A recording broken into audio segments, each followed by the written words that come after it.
It just changes the entire experience. Hello inflatable fans, I hope you're all well. Today I'm doing a video about paddles. Bit of a giveaway there, wasn't there? Loads of paddles. What I've done is, you can see I've got all these roughly in a line, and you can see they're all different lengths, with this orange Winnerwell being the longest. That's a 250cm paddle. The reason I'm doing this video is because I think there's a topic to talk about that I'd never heard talked about, and that is, if you've got one of those boat packages that comes with a paddle, a cheap paddle, a bit like this Sevylor one here, should you spend a bit more money and upgrade to a better quality paddle like these other ones here? My answer right from the off is yes. This video is about why. First and foremost, length. Now, as you can see, this Sevylor paddle, which is relatively good as far as budget paddles go, you can see it's considerably shorter than all of these others. These budget paddles, the ones that you get with boats, tend to be around 220cm, whereas all the rest that I favour are 230 to 250, with the Winnerwell, the orange one, being a 250.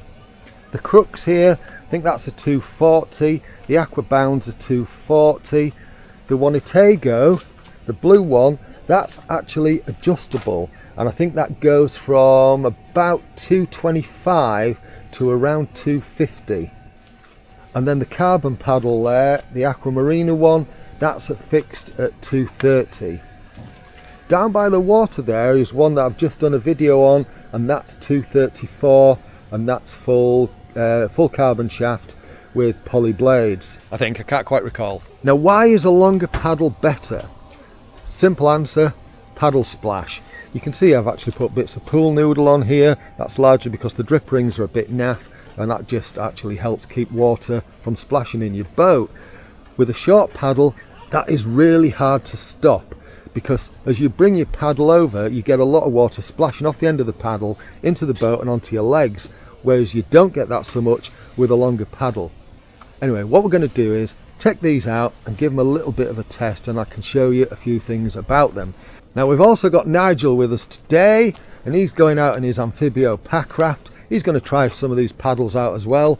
Nigel is relatively new to our kayaking group, but he's bought some expensive boats like this because he's a sucker for an expensive, pretty boat. But Nigel's going to try some of these paddles out too and let us know what he thinks of them. So I've just stacked all these up by the water so that we can take them out one at a time. Now, one of the most important things to think about or to be aware of, especially with the cheap paddles, listen to this. Can you hear that rattle? Right. What you often find with a cheap paddle is that they rattle a lot, whereas a more expensive one doesn't. And it just means it feels a lot more, it doesn't feel as good in your hands when you're actually paddling. Another important aspect is blade flex.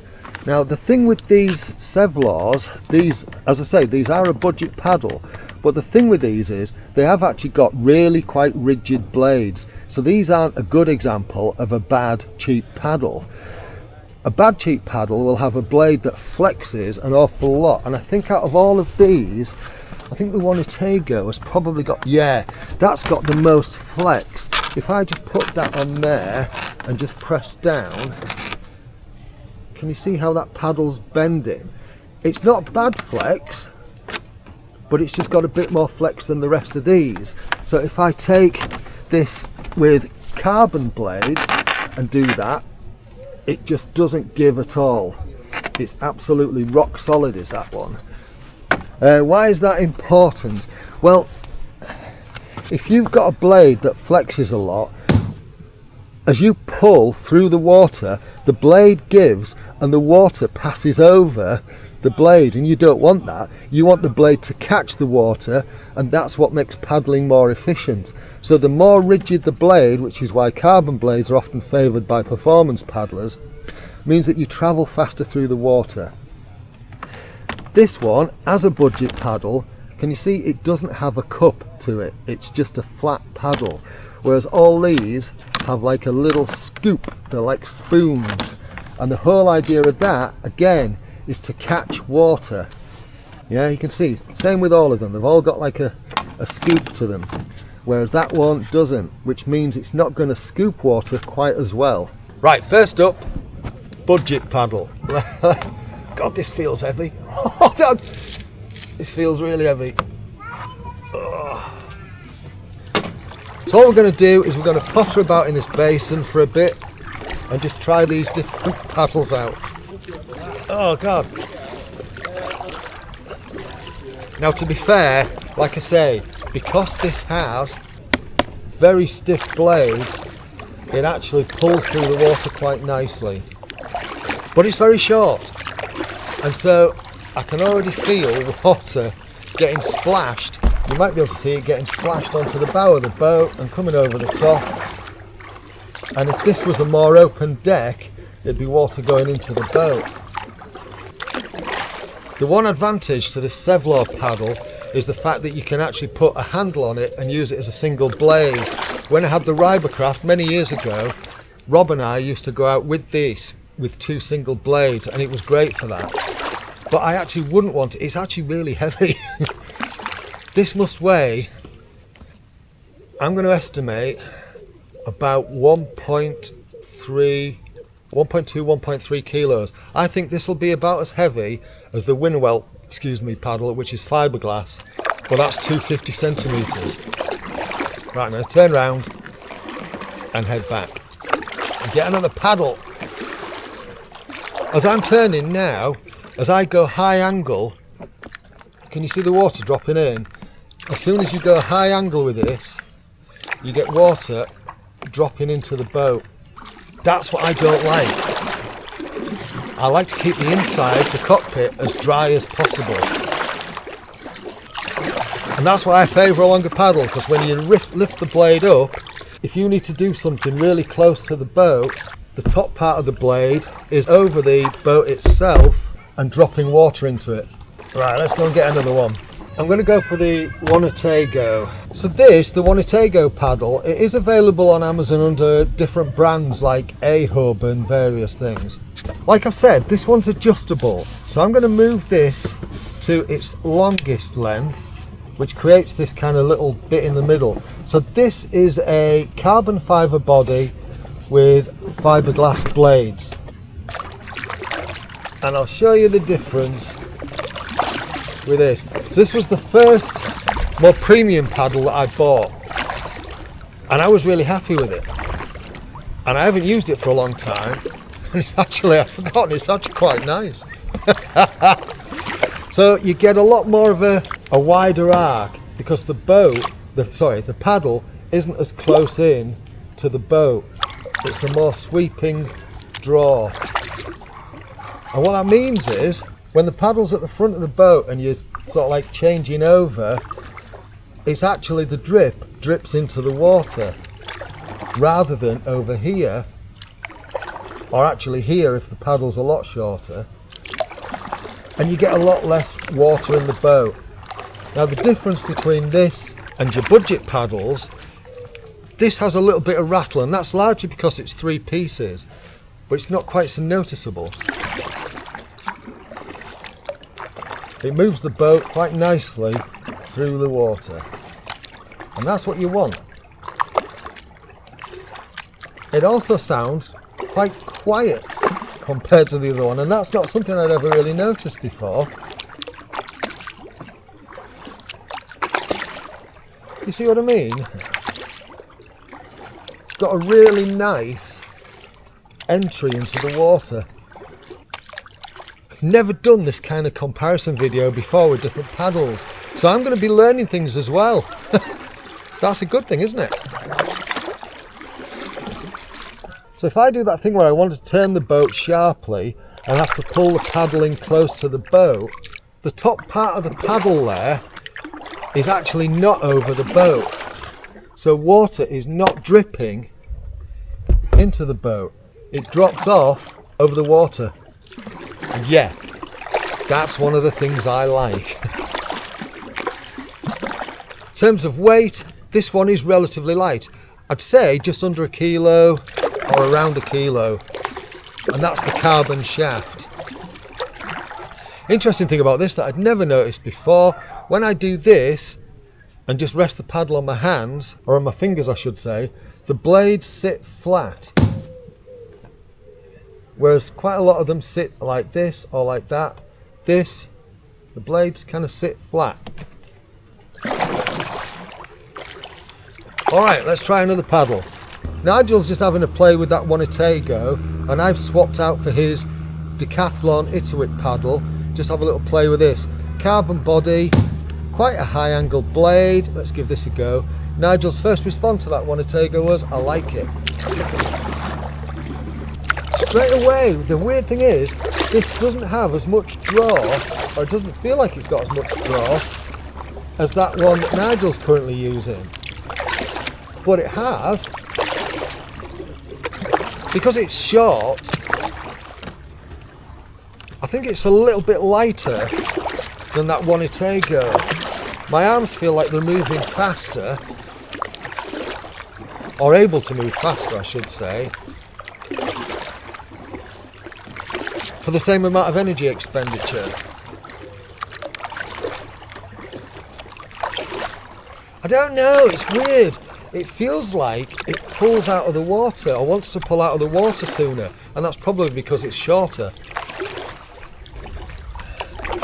Again, not something I've experienced before. I am finding this quite fascinating.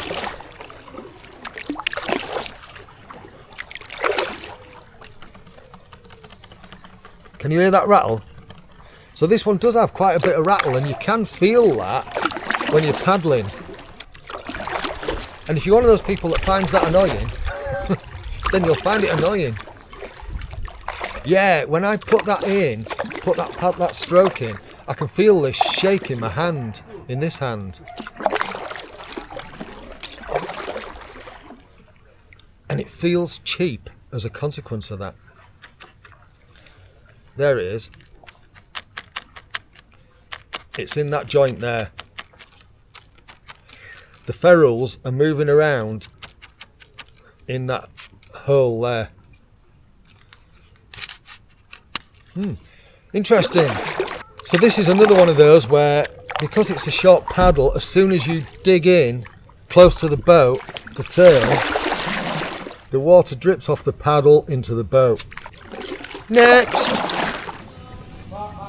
up, the high angle Winnerwell. The longest of my paddles. When I let this rest on my fingers, the blades sit slightly up at the top. Again, this is not something I've really tried until recently, is noticing how the blades sit.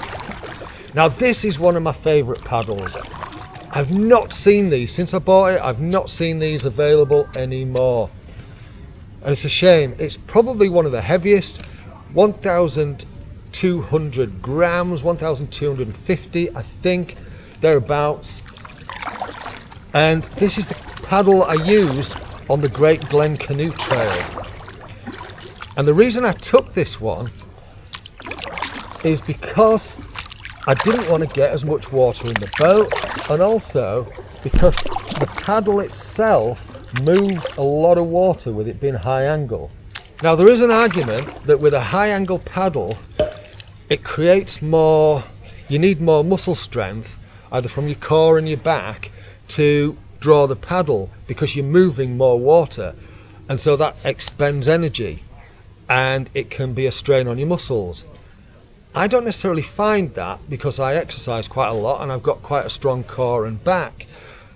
And for me, because it moves more water, it uses less energy because you move further for one stroke. I think it's a bit of a pros and cons thing really, and it needs more scientific measurement than just sheer opinion probably. But I like this. Again, for me, one of the big advantages is the paddle is always over the water, so the water drips off over the side of the boat into the water. Now in a craft like this Aquatech Ottawa, which is very streamlined and long, the fact that you're doing a very wide arc on the blade doesn't really spin the boat that much. Whereas in a pack raft, without a skeg, it would probably turn you round pretty easily on a dime. But it doesn't make this boat yaw about too much, and I find it quite nice. It means I can just take nice leisurely strokes and move at a fair pace. I'm already out of the basin. And again, if we do that thing where I have to, you know, put the blade in close to the boat to turn around, this is out over the water, meaning no drips in the boat. Very little paddle splash with this, if any, in the boat. It does feel, there is a little bit of give on that,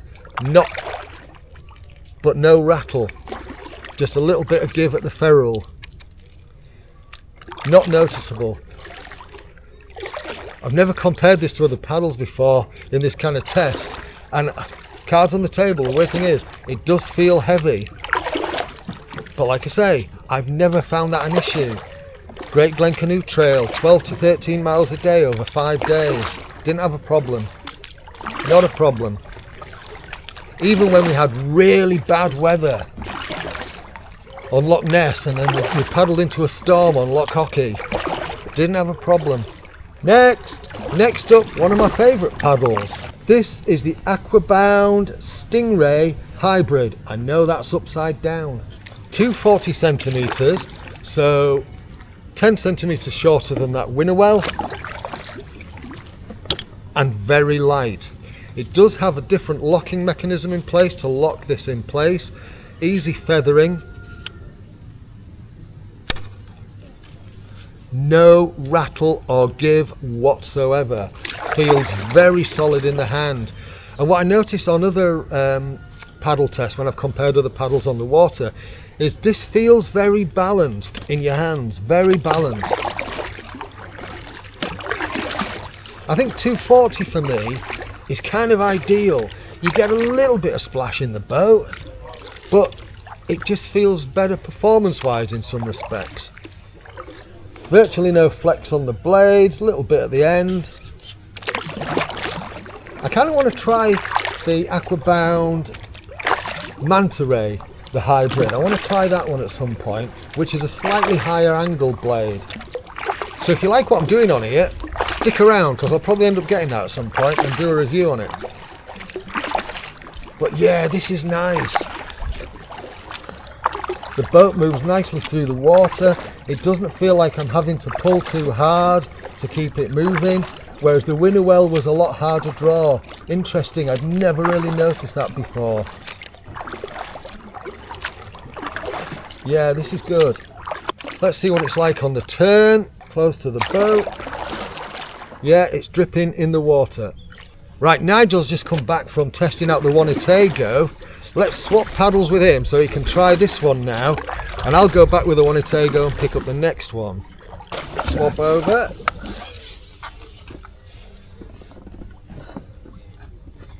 So you like this one? Yeah, I like this one more. Really? Yeah, I can straight away, straight away, immediately. It's different, immediately. Isn't it amazing the difference a paddle makes? I bet this is an expensive one, isn't it? About 220 I think I paid for it. I've got to admit, it's one of my favourites is that one. I get it, yeah. Isn't it amazing the difference? Yeah, so straight away. It's fascinating because Nigel has never really done any of these kind of tests before. Yeah, but it is noticeable, isn't it? Yeah, I mean, straight away. Yeah. Rescue helicopters out, must have come looking for us. Right, next! And then of course there's doggy paddles. Is it 4-piece one? 5. So this is the Aquaglide Crux. Now if you've seen some of the paddles where I've carried a boat on my back in a rucksack or bag, this has been my paddle of choice for quite some time. It's sold as a 4-piece, but it's actually 5. I don't get it. I don't get it. I got this as a bit of a budget deal because it's got 2 right hand side blades. and they screwed up when they sent it to me. It doesn't really make any difference, it still does the job, and I wanted a 4 to 5 piece paddle for easy packing. Now this one does weigh quite heavy. This one is over a kilo, 1,200 grams I believe, 1.2 kilos. It sits, it's a funny one this one, when you rest it on your fingers, the blades sit upside down, which is kind of weird. If I turn it round, it just rolls. Yeah, it's funnily weighted, but I don't know whether that might be to do with the fact that it's got 2 right hand blades. That rescue chopper's back again. Quite a bit of rattle on this, and what I find is the more pieces a paddle has, the more chance you've got of it rattling, regardless of the quality in my experience. And I think the reason for that largely is because there's just more, potentially, there's more ferrules, more to actually give on it. Makes sense, doesn't it? However, as I say, for what I bought this for lightweight boat trips, it's fine, it works fine. The only thing that I find really annoying about this, and you often find this with budget paddles, not expensive ones, that ferrule is right where my hand wants to be. Right in there. And that's annoying. Annoying. Keep having to move your hand away from it. It does have a hand index on, does this one? You can see that kind of lumpy bit there. And so if you sit your finger right up to that, it kind of just misses it. But your hands tend to slide around on a paddle. And this one, that one catches on there too. It just... it's a comfort thing. It just takes the comfort away a little bit. Sounds petty, but when you're spending a long time on the water, comfort matters. If you've seen my seat videos, you'll know what I mean. Anyway, the point is, as I recall, this is a 240cm paddle, I think. If I've got that wrong, I'll put it on the screen. And it does move the boat quite nicely. It does all right. I've always been quite happy with this as a day trip paddle. Right, let's do the turn thing where I bring this in close to the boat. And this is dripping off into the water. But yeah, this paddle's always served its purpose. Next! If you've seen the video before this, best. You know it's going to be good when it tells you on the paddle blade that it's best. I like this better than I thought. Virtually nothing in the way of paddle rattle, very light. And one of the things I have noticed with this, only having compared it with those now, is the shaft feels slightly narrower. So you do feel like you've got a really good purchase on it. But it's nice. 234, so this, in terms of length, at 234, this is getting close to my, you know, almost too short, almost. But actually, it's not too bad. It's throwing water. Turn the camera around and shut up, Cal. No, it's throwing water over the boat and into the water. So I'm quite happy with that. Quite happy.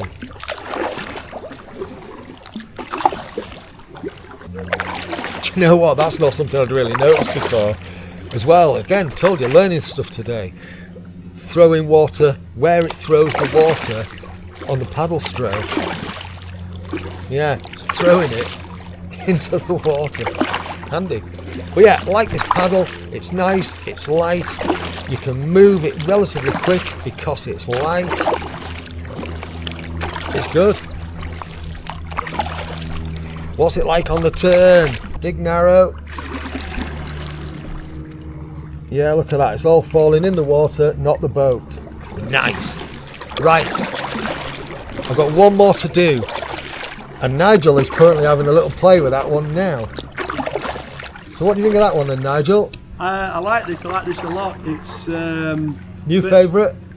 Definitely new favourite, but so that's you saying that about the next one. But, yeah, I do, I like this a lot. So that's the Aqua Marina almost full carbon. It's got carbon throughout, so it's a 70/30 carbon shaft with a 100% carbon blade.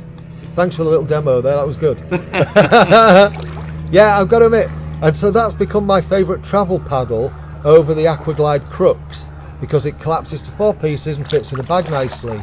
And if you've seen the recent booze cruise trips to Leeds and Manchester, that's the one I took, and I like it myself. Right, let's swap over, Nige. Swapsies. How wide is that one? 230. It's just a bit wider So than it's mine. a dentist paddle, this one. A dentist? Yeah, 230. Alright, I'll skip the gags. See how you get on with that one. I'm just going to head up the basin. So this is the Aqua Marina KP3, like you just heard me say, 70/30 shaft, 100% carbon blade. My current paddle of choice over the Aquaglide Crux. Really nice, lightweight, moves the water well. Interesting thing about this one is when you do this, the blades sit slightly to the top. When I first reviewed this, I thought that would be an issue, but it's not, because when you put the blade in the water, it just pulls it flat. It feels good. It feels good. Again, feels like a narrow shaft. A little bit of give on the ferrules, but you don't notice it. And it's a travel paddle. It's not going to be my paddle of choice for long trips. It's my fun day travel paddle. It's good. Yeah. No flex on these blades whatsoever, because carbon fibre. Right, we'll see what happens on the turn. Because it's that bit shorter, the water does drip closer to the boat, but not in it. Yeah. I like this. Now what do you think of that one then, Nigel? Your favourite paddle? Do you like it? Yeah, it's Very light. yeah. I just think it scoops water better. I like this more than that one. Really? Yeah. I do. It's like what's the cameras? What's your favourite camera? It's one in your hand and your favourite paddles.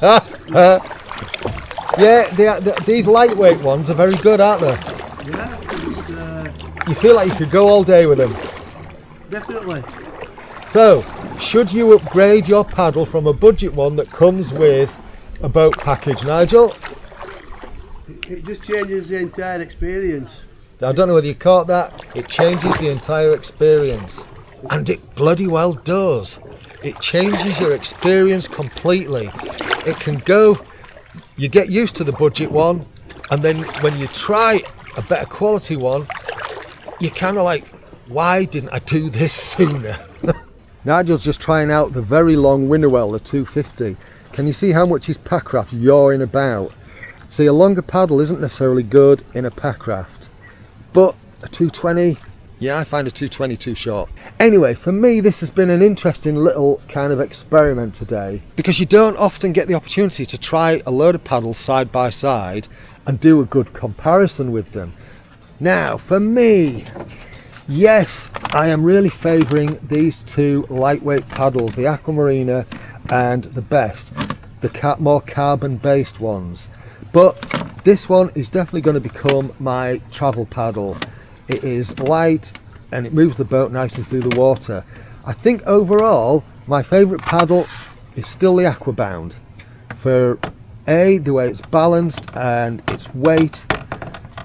Yeah, I think it's the Aquabound. However, I still like the Winnerwell as well. What did you think of that? Yeah, I like it. Not my favourite. Like it. It's just like it's like having an extra large propeller on an engine. Yeah. But the engine hasn't got the steam. Yeah. The propeller has. Yeah, especially in a packraft, because it just yaws about too much. Yeah, very nice. Right, that's it for this little video. Let me know what you think in the comments. Should you upgrade your paddle if you've got a package paddle deal thing with a boat? Yes, absolutely yes. As Nigel said earlier, it changes your experience. It's a completely different experience in the boat. That's all for this. Thanks for watching. You know what to do if you like what I'm doing on this channel in terms of liking, subscribing, and all that jazz. You take care of yourself. Cheerio.